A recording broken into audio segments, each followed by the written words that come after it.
July 2nd, 2021, Friday of the 13th week in Ordinary Time. A reading from the book of Genesis. The span of Sarah's life was 127 years. She died in Kiriath-arba, that is, Hebron, in the land of Canaan, and Abraham performed the customary mourning rites for her. Then he left the side of his dead one and addressed the Hittites. "Although I am a resident alien among you, sell me from your holdings a piece of property for a burial ground, that I may bury my dead wife."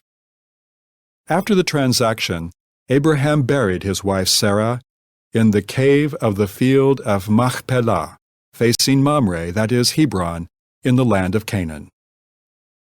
Abraham had now reached a ripe old age, and the Lord had blessed him in every way.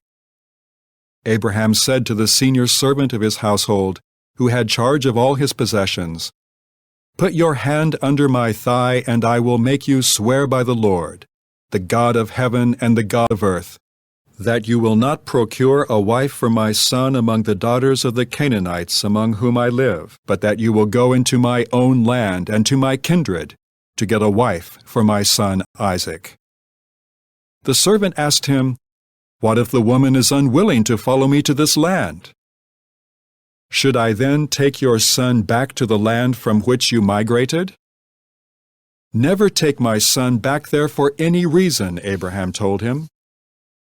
"The Lord, the God of heaven, who took me from my father's house and the land of my kin, and who confirmed by oath the promise he then made to me, I will give this land to your descendants. He will send his messenger before you, and you will obtain a wife for my son there. If the woman is unwilling to follow you, you will be released from this oath, but never take my son back there."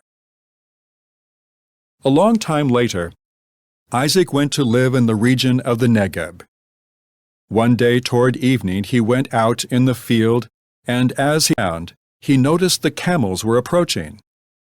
Rebekah too was looking about, and when she saw him, she alighted from her camel and asked the servant, "Who is the man out there walking through the fields toward us?" "That is my master," replied the servant. Then she covered herself with her veil. The servant recounted to Isaac all the things he had done. Then Isaac took Rebekah into his tent. He married her, and thus she became his wife. In his love for her, Isaac found solace after the death of his mother Sarah. The word of the Lord. The responsorial psalm. The response is, "Give thanks to the Lord, for he is good. Give thanks to the Lord, for he is good, for his mercy endures forever. Who can tell the mighty deeds of the Lord, or proclaim all his praises? Give thanks to the Lord, for he is good. Blessed are they who observe what is right, who do always what is just. Remember us, O Lord, as you favor your people. Give thanks to the Lord, for he is good. Visit me with your saving help, that I may see the prosperity of your chosen ones. Rejoice in the joy of your people, and glory with your inheritance. Give thanks to the Lord, for he is good."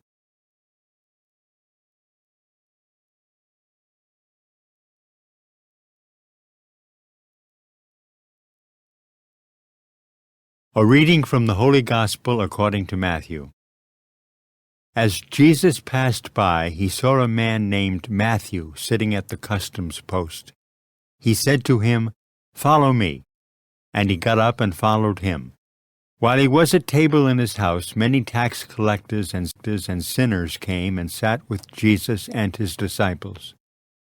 The Pharisees saw this and said to his disciples, "Why does your teacher eat with tax collectors and sinners?" He heard this and said, "Those who are well do not need a physician, but the sick do. Go and learn the meaning of the words, 'I desire mercy, not sacrifice.' I did not come to call the righteous, but sinners. The Gospel of the Lord.